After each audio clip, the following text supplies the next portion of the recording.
এই নিন।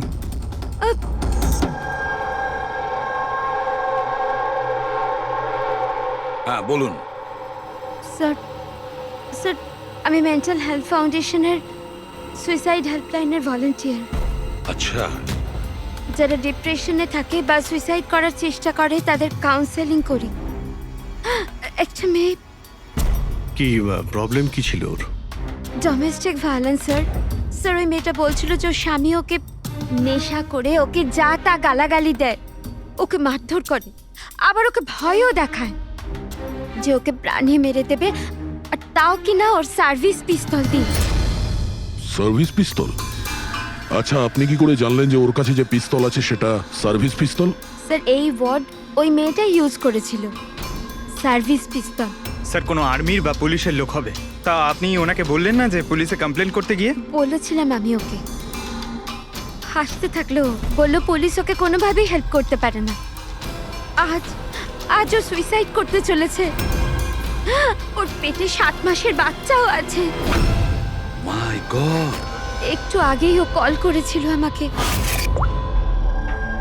Hello hello দিদি, দিদি আমি বলছি। হ্যাঁ, কেমন আছো তুমি? দিদি আমি অনেক কষ্ট সহ্য করেছি, এবার আমি ডিসিশন নিয়ে নিয়েছি। এবার আমি আর ডিসিশন চেঞ্জ করব না। আমার কথা শোনো, তুমি এরকম কিচ্ছু করবে না, শুনছো তুমি? আজ আমার সাধের অনুষ্ঠান, আর তুমি তো জানোই সমস্ত রিলেটিভ কিছুক্ষণ বাদেই বাস ধরে সীতারা চলে যাবে, আর এই বাড়িতে আমি একদম একলা থেকে যাব ওই জানোয়ারটার সাথে। তুমি এসব কিচ্ছু করবে না, আমি তোমাকে আগেও বলেছিলাম না? প্লিজ তুমি পুলিশের কাছে যাও, পুলিশ উইল হেল্প ইউ। দিদি তুমি তো জানো আমি পুলিশের কাছে যেতে পারবো না। আরে তুমি তোমার বাচ্চাটার কথা ভাবো। আরে তোমার পেটে একটা বাচ্চা আছে। ওর কথাই ভাবছি দিদি। আজ যদি নিজে সিদ্ধান্ত বদলে ফেলি, তাহলে 2 মাস পরে আমি নিজের সন্তানকে কোন সমাজে জন্ম দেব বলো? আমি ওকে এমন পিতা দিতে পারি না।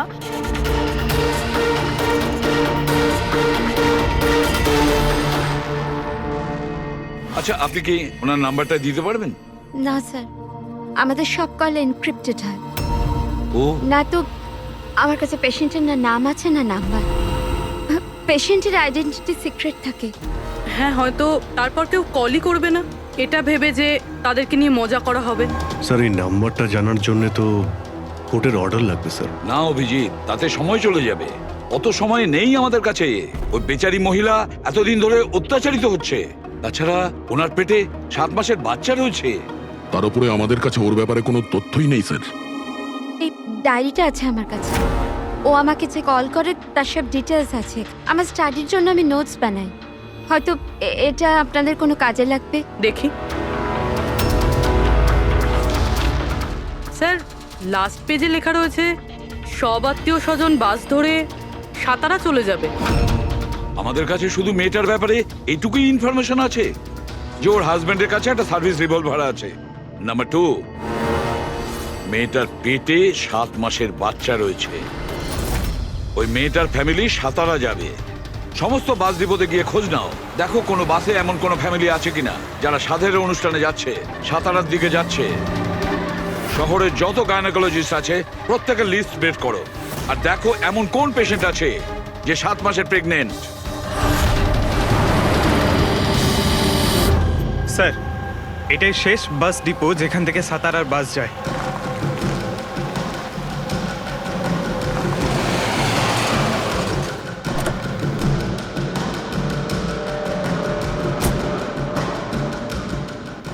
দাদা শুনুন, 1 মিনিট দাঁড়া।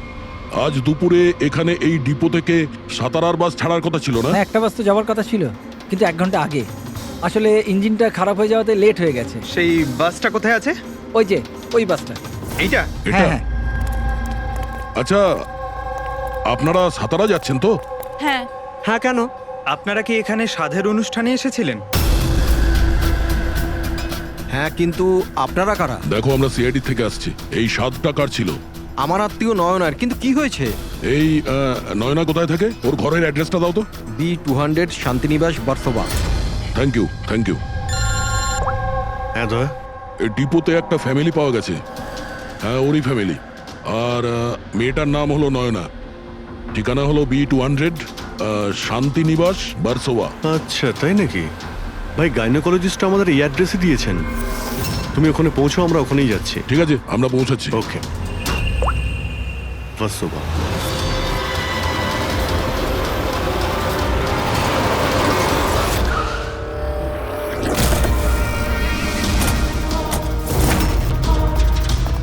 এক্সকিউজ মি, আমরা সিআইডি থেকে আসছি। এই নয়না কোথায়? সিআইডি হ্যাঁ, স্যার, ওপরে গিয়ে ডান দিকে। কিন্তু কি হয়েছে?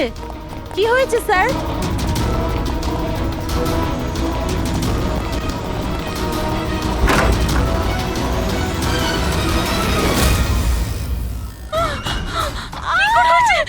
প্লিজ সামলান নিজেদের আপনারা। কি করছেন কি? শান্ত হন আপনারা। এটা কি হয়ে গেল? ও সুইসাইড করেই নিল। গুলি চিনের নিচের থেকে উপরের দিকে গেছে। স্যার অনেকটা রক্ত বেরিয়েছে। মনে হচ্ছে অনেকটা সময় কেটে গেছে। পিছনে সরো। দাদা, দাদা দেখ দাদা। নয়না, এই, কি হলো নয়না? ইন্সপেক্টর আমান? তুমি ওকে চেনো? হ্যাঁ, আমরা ট্রেনিং একাডেমিতে একসাথেই ছিলাম। কেন করলো স্যার নয়না এরকম? এটা তো আপনিই বলতে পারবেন। ওটা ওকে টর্চার করতে, মারতে, হ্যাঁ, ভয় দেখাতে, হুমকি দিতে কি এক্সপেক্ট করেছিলে তুমি? কি করতো এ, হ্যাঁ? অ্যাটেম্পট অফ সুইসাইডের জন্য তুমি জেলে যাবে। স্যার এটা কি বলছেন আপনারা? দাদা এরকম করতে পারে না। স্যার আপনারা এটা ঠিক করছেন না, প্লিজ এরকম করবেন না। কত মেন্টাল টর্চার করা হয়েছে ওকে, নিজেরই মাথায় গুলি করে নিয়েছে। সবাইকে বাইরে নিয়ে যাও। চলো তুমি বাইরে চলো। নয়না, চলো suicide করতে চলো পারে না। চলো চলো সবাই চলো। প্লিজ Please, চলো বাইরে বেরো। যান, বাইরে, please, চলো বাইরে যান, please, বলছি। আপনারা বেরো, চলো চলো। শান্ত হন। আপনি স্যার, আপনিও যান। please। চলুন চলুন। সেটাই হলো যেটা ওই গাইনোকোলজিস্ট বলেছিলেন। ও সুইসাইড করেই ফেললো। বডিটাকে ফরেন্সিক ল্যাবে পাঠিয়ে দিই, আর এসিবি স্যারকে ইনফর্ম করে দিই যে ওকে আমরা বাঁচাতে পারিনি। এক মিনিট, ওই ফোন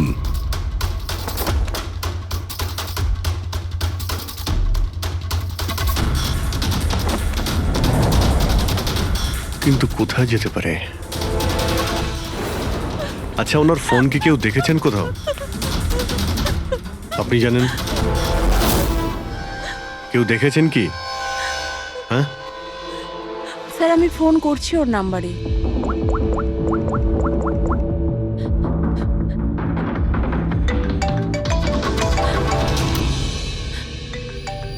যশ বাবা এদিকে এসো।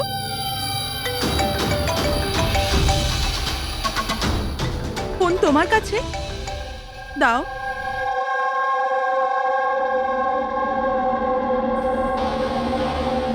আমি এটা গেম খেলার জন্য নিয়েছিলাম কাকির ঘর থেকে। কোনো ব্যাপার না বাবু, এদিকে এসো। বাবু একটু মনে করে বলো, যখন তুমি ফোন নিতে এখানে এসেছিলে তখন কি দেখেছিলে তুমি?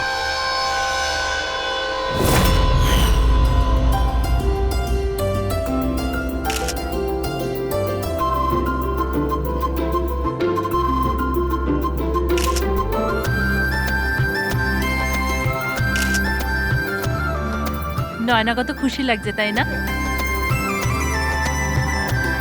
কাকি আমার সাথে মোবাইলে গেম খেলবে? গেম? এখন? এখন তো এত লোকজন আছেন আর আমার ফোনটাও আমার ঘরেই পড়ে আছে, তো এখন তো খেলতে পারবো না, কিন্তু পরে খেললে হবে। হ্যাঁ। এখন না, তুমি গিয়ে ফ্রেন্ডসদের সাথে খেলো, ওকে? ঠিক আছে। যাও।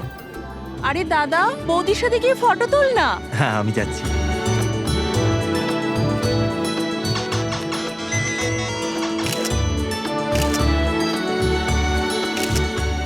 যশ বাবা, তুমি আবার মোবাইল নিয়ে বসে গেছো? মা প্লিজ ডিস্টার্ব করো না মা, প্লিজ। আরে কাকির অনুষ্ঠান চলছে, তুমি এখানে গেম খেলছো? হ্যাঁ, আর কিছুক্ষণ। আরে please, বাবা, please। কাকির খারাপ লাগবে, চলো শোনা, চলো। আরে মা, কোনো মা নয়, অনেক গেম খেলেছো, আর ফোন নয়। কাকি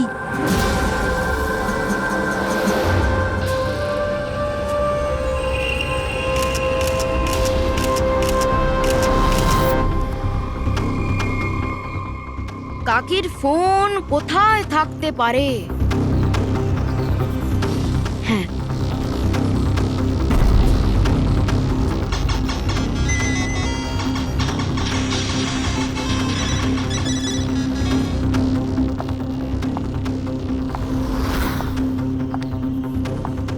কাকি চলে এসছে। কিন্তু এরপর তুমি ফোনটা ফেরত কোথা থেকে পেলে? এখানে বাইরে পড়েছিল। থ্যাংক ইউ বাবু, তুমি আমাদের অনেক সাহায্য করলে। হুম,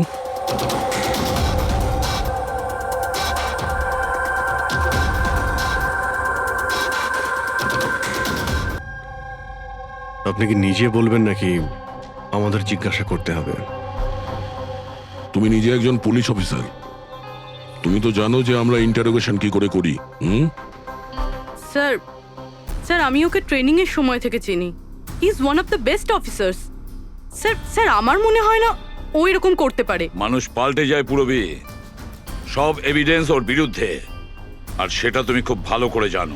স্যার আমার বিশ্বাসই হচ্ছে না যে আপনারা সবাই এটা ভাবছেন যে আমি নয়নার উপরে হাত তুলেছি।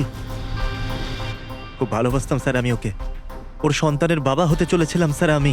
আর আমি ওকে কি করে... হ্যাঁ, তুমি ওকে টর্চার করেছো, আর সেই জন্য বেচারি ডিপ্রেশনে চলে গেছিল। ভুল বুঝছেন স্যার আপনি, ও ডিপ্রেশনে ছিলই না। সবসময় ও হাসি খুশি থাকতো, সবসময় আনন্দে থাকতো। মানে ও সুইসাইড কি করে করতে পারে স্যার? আরে তাহলে সে মেন্টাল হেলথ ফাউন্ডেশনে বারবার ফোন কেন করতো? বিগত কয়েক মাসের মধ্যেই 10টা কল। আমার এই বিষয়ে কোনো আইডিয়া নেই। কল করে উনি হয়তো ডিলিট করে দিতেন, সেই জন্য হয়তো আপনার কোনো আইডিয়া নেই। স্যার দাদা এরকম করতে পারে না, ও তো নয়নাকে খুব ভালোবাসতো, আর নয়না তো খুশিই ছিল। যদি তোমার স্ত্রী খুশিই ছিল তাহলে ও হেল্পলাইন নাম্বারে ফোন করে কেন বলেছে যে তুমি ওকে টর্চার করো, ওকে ওকে মারো, ওকে ধাক্কা দাও?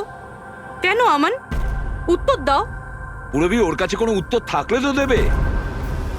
ওর টর্চারের কারণে বেচারি ডিপ্রেশনে চলে গিয়েছিল, আর তারপরে ও সুইসাইড করে। ডিপ্রেশনে প্রায়শই কোনো লোক নিজের দুঃখের কথা শেয়ার করে না। হতে পারে এর জন্যই নয়না যে কতটা প্রবলেমে ছিল কেউ কিছু জানতেই পারেনি। পুরবি অ্যাটলিস্ট তুমি তো আমাকে বিশ্বাস করো, you know me well. Nayna কখনো সুইসাইড করতে পারে না, কখনো সুইসাইড করবে না। ব্যাস, নিয়ে যাও একে। চলো। আপনি আমার কথাটা তো শুনুন, নয়না কখনো সুইসাইড করতে পারে না। চলো স্যার আমার কথাটা চলো, শুনুন স্যার, চলো। নয়না সুইসাইড করেনি। স্যার আমার কথাটা শুনুন স্যার একবার।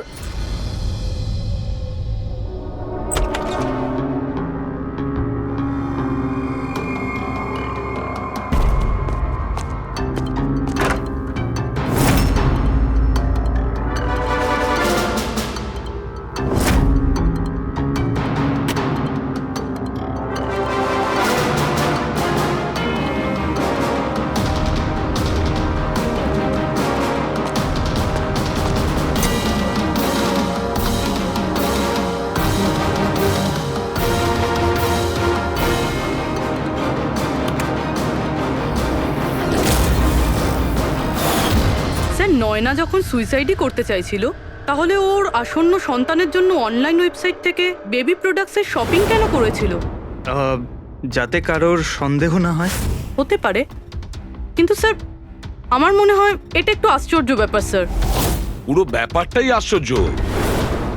তো আপনার মনে হচ্ছে যে আমার আর ভূমি এরা সত্যি বলছে? সেটা তো জানাই যাবে অভিজিৎ, কিন্তু তার আগে ওই 7 ভক্ষণ অনুষ্ঠানে নয়নার যত কাছের লোক ছিল ওদের সবাইকে ডাকো। নয়নার সাথে আপনার সম্পর্ক কেমন ছিল? হ্যাঁ স্যার, খুব ভালো ছিল, আর খুব ভালো মেয়ে ছিল, সব সময় খুশি থাকতো। তাহলে আপনারও কি মনে হয়েছে যে ওর সঙ্গে কোনো গন্ডগোল হচ্ছে বা কোনো সমস্যা হয়েছে?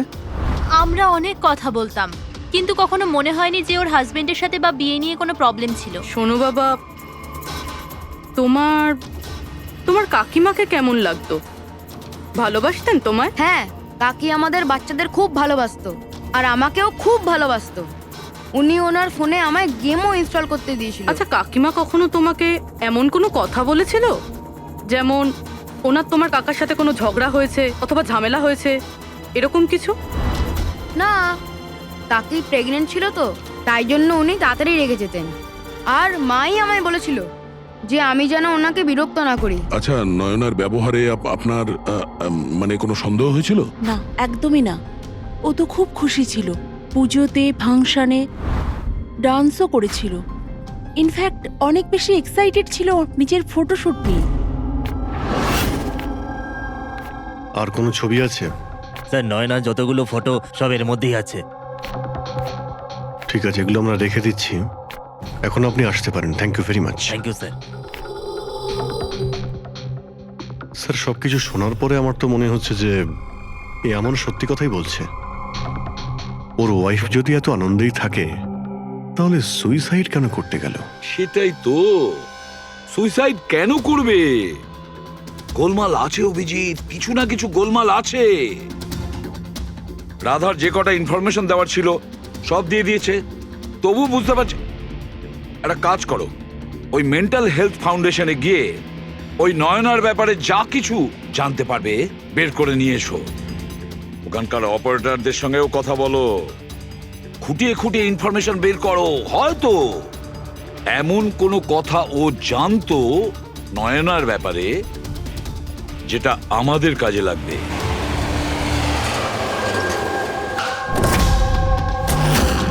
আমরা সিআইডি থেকে আসছি, আপনাকে কিছু জিজ্ঞাসাবাদ করব।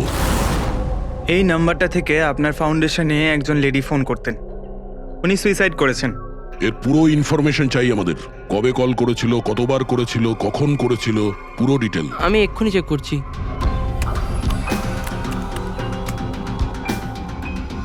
হ্যাঁ স্যার, এ অনেক কল করেছিল, শেষ 5 মাসে 10 বার। আচ্ছা, ওনার সঙ্গে কে কে কথা বলতেন?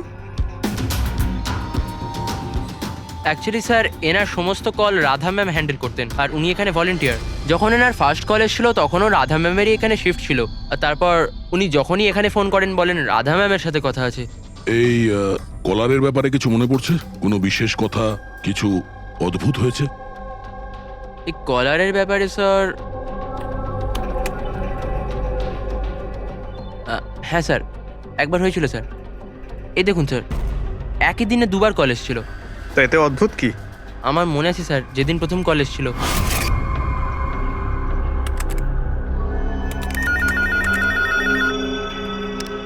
Hello, how may I help you? Hello, আমি রাধা ম্যাডামের সাথে কথা বলতে চাই। হ্যাঁ, শিওর। হ্যালো রাধা ম্যাম, আপনার জন্য কল। কিছুক্ষণ বাদে ওই নাম্বারটা থেকে আবার কল এসেছিল। Hello, how may I help you? Hello, আমি নয়না বলছি। আর কিছুক্ষণ আগে আমার নাম্বার থেকে আপনার কাছে কল এসেছিল, আর 7 মিনিট কথাও হয়েছে। আপনি প্লিজ আমাকে বলবেন আপনি কোথা থেকে বলছেন? ম্যাম, এটা মেন্টাল হেলথ ফাউন্ডেশনের হেল্পলাইন নাম্বার। আমরা সেই সমস্ত মানুষের হেল্প করি যারা ডিপ্রেশনে পড়ে সুইসাইড করার চেষ্টা করে। What? Suicide helpline? Yes ma'am. অন্য কলাররা স্যার নিজের নাম কখনোই বলে না, কিন্তু ইনি প্রথমে নিজে থেকেই বলে দিলেন। স্যার, নয়না নিজের নাম কখনো রাধাকে বলেনি, তাহলে ও হঠাৎ করে বলতে যাবে কেন? আমরা এই নম্বরের কল হিস্ট্রিটা চাই। 1 মাস আগে নয়নার ফোন থেকে কেউ একজন হেল্পলাইনে ফোন করেছিল, আর এই হলো তার রেকর্ড।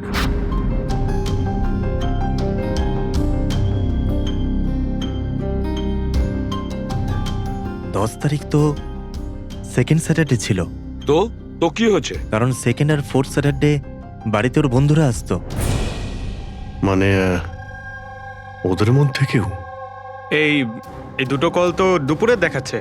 হ্যাঁ, ওর সমস্ত বন্ধুরা দুপুরেই আসতো। কতজন আসতো? তা প্রায় 8-10 জন। আচ্ছা, তুমি কি নয়নার সব বন্ধুদের চেনো? সবাইকে তো নয়, কিন্তু অনেককেই চিনতাম। আমার বোন ভূমিও আসতো। ভূমি, একটা কথা বল। গত মাসে যখন তুমি ওর বাড়িতে গিয়েছিলে দেখা করতে, তখন এমন কিছু হয়েছিল? মানে আমি বলতে চাইছি, অদ্ভুত কোনো ঘটনা বা সেরকম কিছু নিজেদের মধ্যে, বা কোনো খেলার সময় কিছু মনে আছে? না স্যার, এরকম তো কিছুই হয়নি। আমরা প্রতিবারের মতো যেমন খেলতাম সেরকমই খেলছিলাম। আর নয়না, ওকে দেখে কিছু কিছু ডাউট হয়েছিল? স্যার, নয়না তো খুশিই ছিল, ইনফ্যাক্ট মজা করছিল। হ্যাঁ, কিন্তু কিছুক্ষণ পর জানি না একদম সিরিয়াস হয়ে গেছিল, চিন্তিত লাগছিল। জানি না ওর কি হয়েছিল। 5151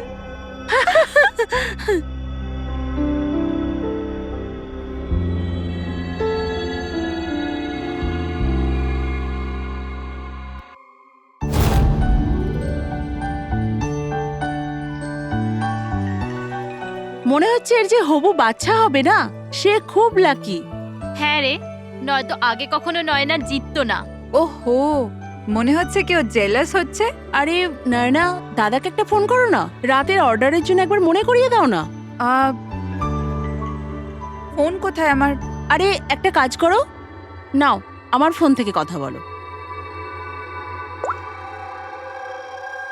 হ্যালো, বিকেলে না প্লিজ খাবার অর্ডার করে দিও। না না, শুধু এটাই মনে করানোর ছিল। এই নাও, কিন্তু আমার ফোন কোথায় আর? আমি বুঝতে পারছি না, এখানেই রেখেছিলাম। নয়না, ওই যে তোমার ফোন ওখানে টেবিলের উপর। ওখানে কে রাখলো? আমি তো ওখানে তুই ফোন রেখেছিস রাখিনি। হয়তো। না यार, আমার মনে আছে আমি রাখিনি।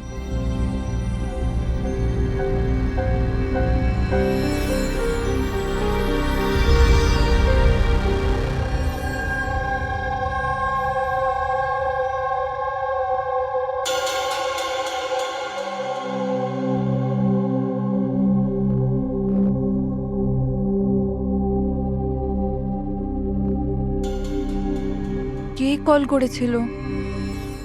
কি হলো? হ্যাঁ, তুই ঠিক আছিস তো? হ্যাঁ, কেন?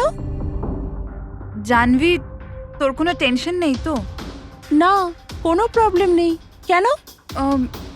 তোদের যদি কোনো প্রবলেম থাকে তো প্লিজ আমায় বলিস। কেমন problem?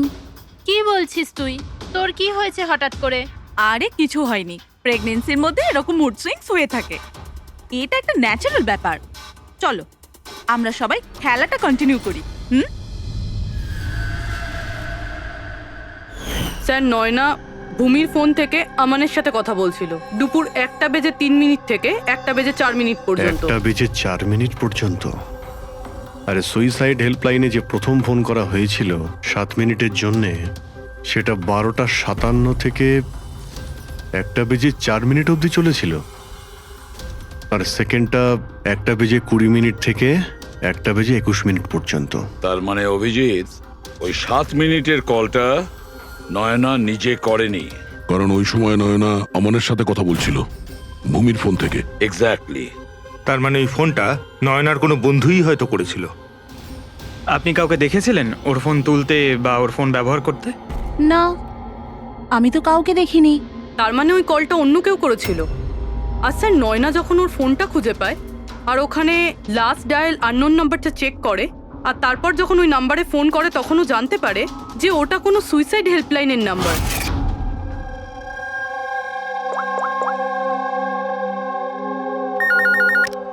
Hello, how may I help you?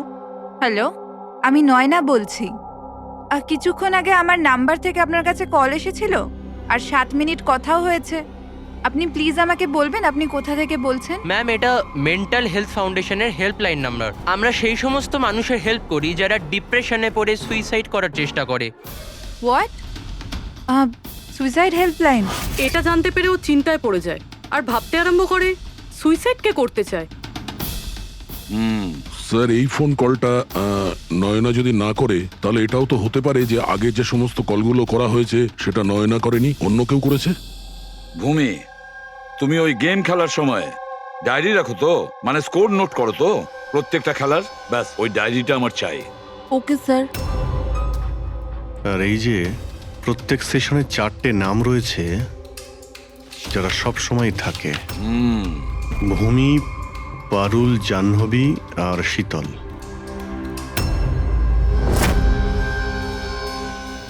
Radha, একবার চেষ্টা করে দেখো, এই 3 জনের কথা শোনো।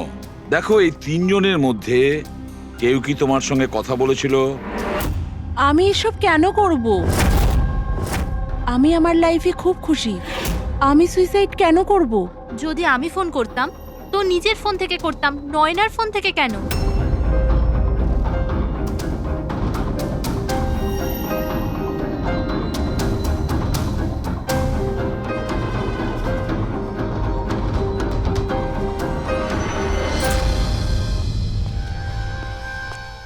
স্যার, স্যার এই 3 জনের মধ্যে কারুর আওয়াজ নয়।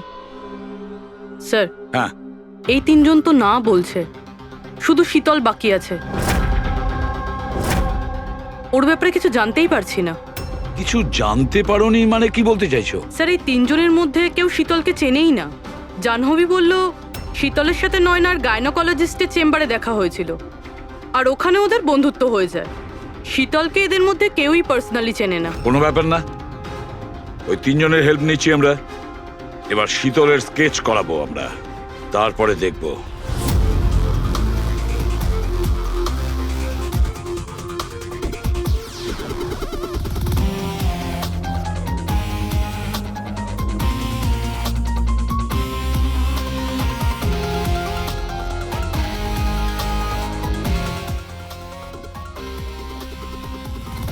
ডক্টর মিনা, এই স্কেচটা একটু মন দিয়ে দেখুন। আচ্ছা, এই মেয়েটা আপনার এখানে চিকিৎসা করাতে আসতো? I don't think so. আমার তো মনে পড়ছে না যে এরকম কোনো লেডি আমার কাছে কোনোদিন এসেছিল। কে ইনি? এর নাম শীতল।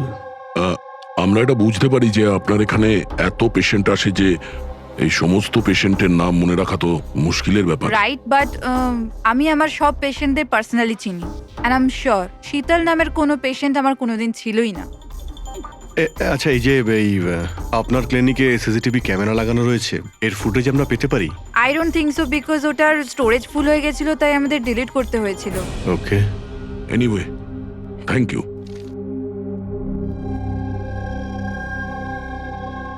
মনে হচ্ছে শীতল কোনোদিন পেশেন্ট ছিলই না, শুধুমাত্র নয়নার সঙ্গে বন্ধুত্ব করার জন্য এসেছিল এখানে। ওর প্ল্যান ছিল নয়নার সঙ্গে বন্ধুত্ব করে ওর বাড়িতে ঢোকার।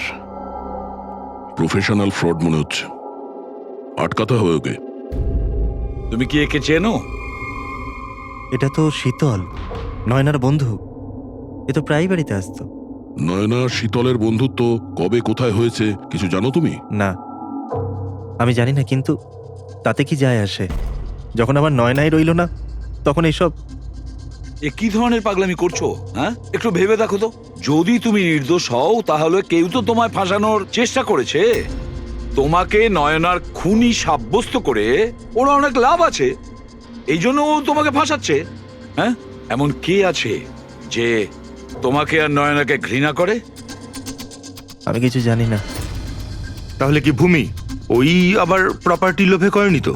না, ভূমি এরকম কখনো করতে পারে না। বরং ও তো নয়নাকে খুব ভালোবাসতো। তো কোনো প্রফেশনাল রাইভেলরি? একজন পুলিশের তো অনেক জায়গায় অনেক শত্রু থাকে। না, আমার সাথে এরকম কিচ্ছু ছিল না। আমি আমার ডিউটিতে না তো কখনো কোনো গ্যাংস্টারকে ধরেছি, না কোনো বড় গ্যাংস্টারকে মেরেছি, কখনো ঘুষ নিইনি। পুরো কেরিয়ারে ব্যাস একবারই গুলি চালিয়েছিলাম। কার ওপরে? কাকে গুলি করেছিলে তুমি? ছোটখাটো ফ্রড ছিল স্যার, বিশেষ। ওকে অ্যারেস্ট করতে গেছিলাম, তখনই গুলি চলে গেছিল।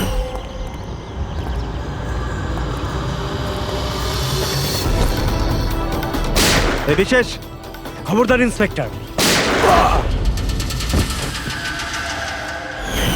হয়তো এই লোকটারই কোনো ভাই বা আত্মীয় প্রতিশোধ নেওয়ার জন্য এসব করেছে। না, যখন আমরা ওকে অ্যারেস্ট করতে গেছিলাম তো ওর কোথাও কোনো পরিবার ছিল না, হয়তো অনাথ ছিল। ঠিক আছে, যদি ওই লোকটার কোনো আত্মীয় স্বজন থাকে তাকে আমরা ছাড়বো না। স্যার, আমান ঠিক বলছিল। ওই লোকটার নিজের বলতে কেউ নেই, ফ্যামিলি, স্ত্রী, বাচ্চা কেউ না। তাহলে প্রতিশোধ কে নিচ্ছে? বাড়ির লোক নয়, কোনো বন্ধু হতে পারে। বন্ধুরা হয়তো প্রতিশোধ নিয়েছে। বন্ধুত্বের জন্য কে আজকাল নিজের প্রাণের ঝুঁকি নেয় স্যার? এসব তো শুধু গল্পের বইতেই দেখা যায়। নন্টে ফন্টে, হাবলু ঘাবলু, এখন এসব কোথায় স্যার? এটা কি স্যার? একটা স্টোরেজ চুরির ঘটনায় বিশেষের সাথে আরও একটা নাম আছে, রেখা। রেখা? দুজনে মিলে অনেক চুরি করেছে। এদের ফটো দেয়নি কেন? স্যার, এরা তো ছদ্মবেশে চুরি করত, হয়তো এই জন্যে। আর যখন বিশেষ মারা যায় তখন হয়তো এই জুটিটা ভেঙে যায় আর এই রেখা একা হয়ে যায়। রেখা? আমি জানি এই রেখা কে। স্যার, আমাদের ইনফর্মার এই বাড়িটার অ্যাড্রেসে দিয়েছিল।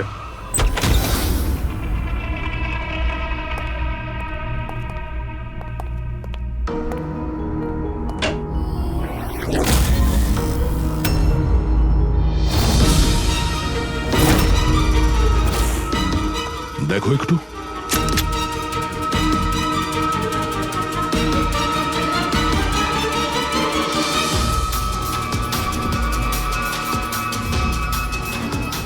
স্যার মারা গেছে। একটু উল্টা ওকে। শীতল? আমাদের সন্দেহ ঠিকই ছিল, শীতলই রেখা। কিন্তু স্যার আমরা তো ভাবছিলাম যে সব শীতল করছে। পঙ্কজ, অন্য কেউ আছে এর পেছনে।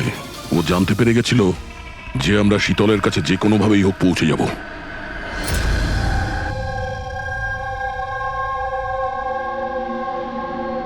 সারিকা, এর ঘাড়ের পেছনের দিকে এইখানে ক্ষত আছে। এইখানে ক্ষত মানে হচ্ছে যে খুনি ওর পেছনের দিকে দাঁড়িয়েছিল। দেখো, এইখানে ছুরির ক্ষতটা আছে। তবে খুনিকে পেছনের দিকে দাঁড়িয়ে থাকতে হবে, তবেই এই আঘাতটা করতে পারবে, রাইট? হ্যাঁ স্যার, আর আমার মনে হয় ও হয়তো খুনিকে চিনতো, কারণ এই ক্ষতটা ছাড়া সারা শরীরে আর কোনো আঘাতের চিহ্ন খুঁজেই পাইনি। রাইট রাইট, সেটাও হতে পারে। তবে একটা কথা ঠিক, ও খুনিকে চিনতো বা চিনতো না, তবে একটা কথা ঠিক যে খুনি ওর পেছনে খুব কাছেই দাঁড়িয়েছিল। দেখো, এত জোরের সঙ্গে এই ছুরিটাকে ব্যবহার করা হয়েছিল যে খুব কাছেই দাঁড়িয়ে থাকতে হবে, তবেই জোরে মারতে পারবে। আর একটা কথা, এই যে ক্ষতটা আছে সেটা বলছে যে কেউ নিজের বাঁ হাতটা ব্যবহার করেছিল, কারণ যদি ডান হাত দিয়ে ছুরিটা মারা হতো তাহলে ক্ষতটা এই অ্যাঙ্গেলে হতো না। এক্ষেত্রে বাঁ হাতটা ব্যবহার করা হয়েছে। হ্যাঁ স্যার, তার মানে খুনি ডেফিনেটলি লেফট হ্যান্ডেড, তাই তো? একদম, এই খুনি লেফটি। আর দেখো, আরেকটা কথা, এত জোর দিয়ে এটা ব্যবহার করা হয়েছে। সাপোজ ধরো কোনো ডান হাতি লোক বাঁ হাতে ছুরিটা নিয়ে ব্যবহার করলে তাহলে এত জোরে আঘাতটা করা সম্ভব নয়। এটা সেই করতে পারে যে বাস্তবে একজন লেফটি নেটা। রাইট। খুনি একজন লেফটি, এটা একটা বড় ক্লু। এবার বলে দিও নাকে জানাব এসিপি সাহেবকে। আগে হ্যাঁ, প্রদ্যুম্ন সাহেব। হ্যাঁ বলো সালুকে, বলো। একটা বড় ক্লু পেয়েছি। যে ব্যক্তি এই ছুরিটা ব্যবহার করেছে সে আসলে lefty, left hander. Thank you সালুকে। সালুকে ফোন করেছিল, বলছিল খুনি লেফট হ্যান্ডেড। স্যার আমরা তো আগেই সবকিছু বলে দিয়েছি, তাহলে আমাদের এখানে আটকেছেন কেন? কেননা সত্যিটা এখনো জানা যায়নি। কাল রাতে আপনাদের সবার হাতে নয়নার ফোন গিয়েছিল। ঠিক করে মনে করে বলুন আর কি হয়েছিল। হয়তো আপনাদের মধ্যে কেউ ওকে দেখেছে বা শুনেছে অন্য কারোর সাথে কথা বলতে। ইয়শ বাবু, আই হোপ তোমার স্মৃতিশক্তি তো ভালো। কিছু মনে আছে তোমার? তুমি আমাদের সাহায্য করবে না? হ্যাঁ, কিন্তু আমি কাউকে তো দেখিনি। আচ্ছা, তোমার যা মনে আছে বলে দাও। আমি প্রমিস করছি যে আমাদের মধ্যে কেউ তোমাকে কিচ্ছু বলবে না।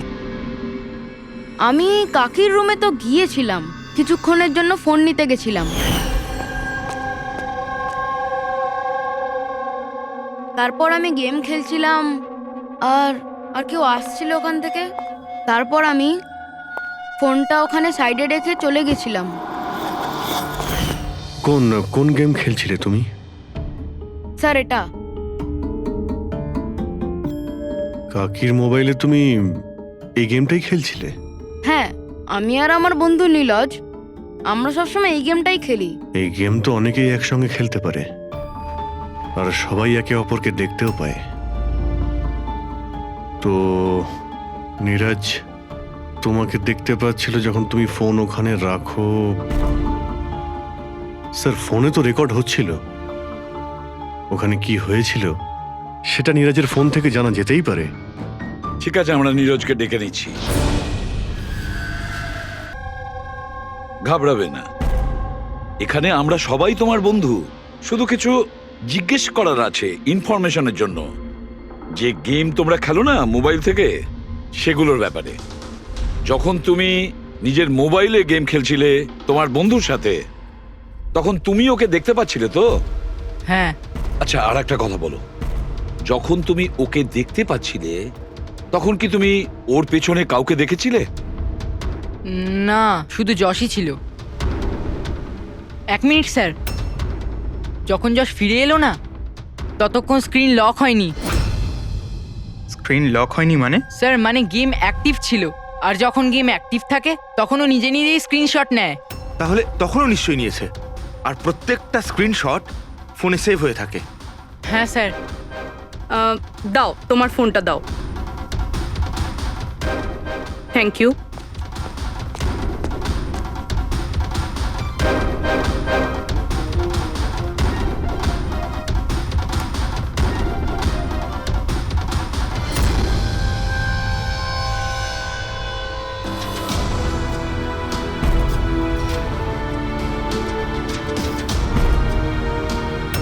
এটা কে?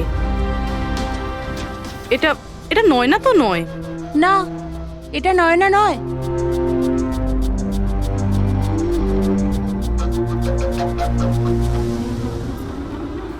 এক মিনিট পুরবি, একটু জুম করো এর উপরে।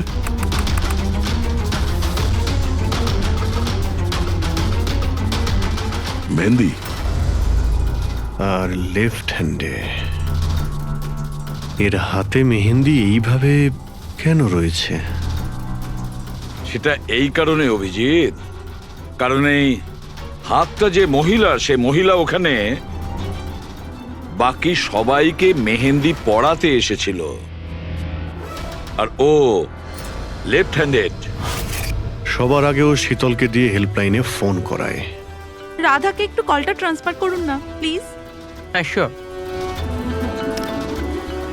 আমি আর সহ্য করতে পারছি না দিদি। তারপর সে শীতলকে টাকা দেয় আর বলে, নয়না, তোমার রুমে তোমার জন্য তোমার কোনো আত্মীয় অপেক্ষা করছে। তার সুযোগ বুঝেই ও নয়নাকে খুন করে দেয়। কে হতে পারে এই মেহেন্দি পরা মহিলা? আমি জানি না উনি কে ছিলেন, ইনফ্যাক্ট কেউই জানে না উনি কে। নয়না বলেছিল যে শীতল ওনাকে ডেকেছিল আর ওই নিয়ে এসেছিল নিজের সাথে। আর এটাও জানি না যে ওকে কেন আনা হয়েছিল। নিজের কাজও ঠিক করে করছিল না ও, বাজে মেহেন্দি লাগাচ্ছিল সবাইকেও। দেখ না জাহ্নবী কিরকম মেহেন্দি লাগাচ্ছে ও, পুরোপুরি ঠিকঠাক লাগাচ্ছেও না। আপনি কি মেহেন্দি লাগাতে জানেন না নাকি? দেখে মনে হচ্ছে কেউ যেন লাগিয়ে আবার মুছে দিয়েছে। ও মেহেন্দি এত খারাপ করে লাগাচ্ছিল, তাহলে শীতল ওকে পাঠালো কেন? সবারই সন্দেহ হবে। কে হতে পারে?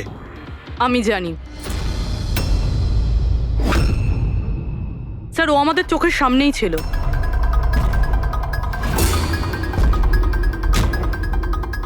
আর আমরা ওকে সন্দেহই করিনি।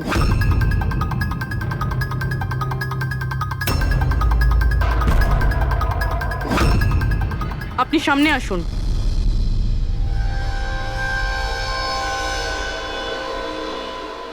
আপনার বা হাতটা দেখান।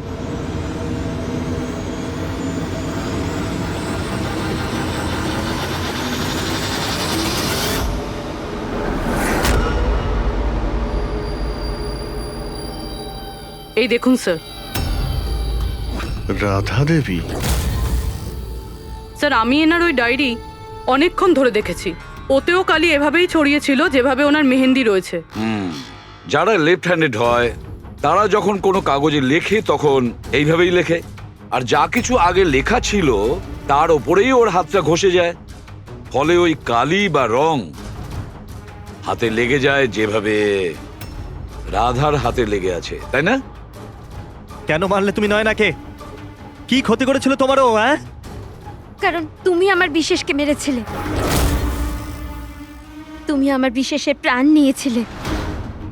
আমি বিশেষকে ভালোবাসতাম, ওর বাচ্চার মা হতে চলেছিলাম আমি। আর তুমি তুমি এনকাউন্টারে ওকে গুলি মেরে দিলে। মেরে দিলে আমার বিশেষকে, মেরে দিলে তুমি বিশেষকে। আর সেই জন্য তুমি ঠিক করো তুমি ওর থেকে প্রতিশোধ নেবে। হ্যাঁ, যখন আমি জানতে পারলাম যে বিশেষই দুনিয়াতে নেই আর, তখন এই কষ্টে আমার বাচ্চা তো আমার পেটের ভিতরে মারা গেল। স্যার, এরই জন্যে তুমি আমার বাচ্চার প্রাণ নিয়েছো। যখন আমি জানতে পারলাম নয়না মা হতে চলেছে, তখন আমার মাথায় রক্ত চেপে গেল। যে যে সুখ আমি নিচে পেলাম না, সেটা সেটা আমি নয়নাকে কি করে দিতে পারি? মেরে দিলাম আমি নয়নাকে, মেরে দিলাম ওকে। তো সেই জন্য তুমি মেন্টাল হেলথ ফাউন্ডেশনে অ্যাজ আ ভলেন্টিয়ার তুমি কাজ করতে শুরু করেছিলে। আর শীতল তোমাকে না, তুমি শীতলকে কাজ দিয়েছো নয়নার সঙ্গে বন্ধুত্ব করার জন্য। হ্যাঁ, শীতলকে আমিই পাঠিয়েছিলাম নয়নার ঘরে, যাতে ও নয়নার ঘর থেকে আমাকে ফোন করতে পারে আমার হেল্পলাইন নাম্বারে। ও আমার ব্যাপারে লোককে জিজ্ঞাসা করে। আর সাধের অনুষ্ঠানে ওই শীতলে আমাকে নয়নার ঘরে ডেকেছিল। আর আর আমি ওখানেই ছিলাম। আমার পক্ষে আর সম্ভব নয় দিদি, আমি যাচ্ছি। এখন তোমার শেষ কাজটা করো, নিচে গিয়ে নয়নাকে এখানে পাঠাও। এখনই পাঠাচ্ছি। আর হ্যাঁ, মোবাইলটা বাইরে রেখে যাও। তোমার রুমে তোমার জন্য তোমার কোনো আত্মীয় অপেক্ষা করছে। ইমন তো এবার বুঝতে পারবে একলা হওয়ার যন্ত্রণা কি। এ তো হওয়ারই ছিল, একটা মায়ের থেকে তার বাচ্চাকে কেড়ে নিয়ে ও মা হতে চলেছিল। এই জন্যই আমি নয়নাকে মেরে দিয়েছি। আর তারপর চালাকি করে আপনি নিজে সিআইডির কাছে এলেন, যাতে আমাদের আপনার উপর সন্দেহ না হয় আর আমরা অন্য কাউকে সন্দেহ করি। আর যখন তুমি দেখলে যে আমরা ওকে অ্যারেস্ট করছি না, তখন তুমি শীতলকেও মেরে ফেললে সাক্ষী নির্মূল করার জন্য। রাধা, এটা কিরকম প্রতিশোধ নিয়েছো তুমি? আইন তোমাকে কোনোদিন ক্ষমা করবে না। তোমার তো কঠোর শাস্তি হবে, সারা জীবন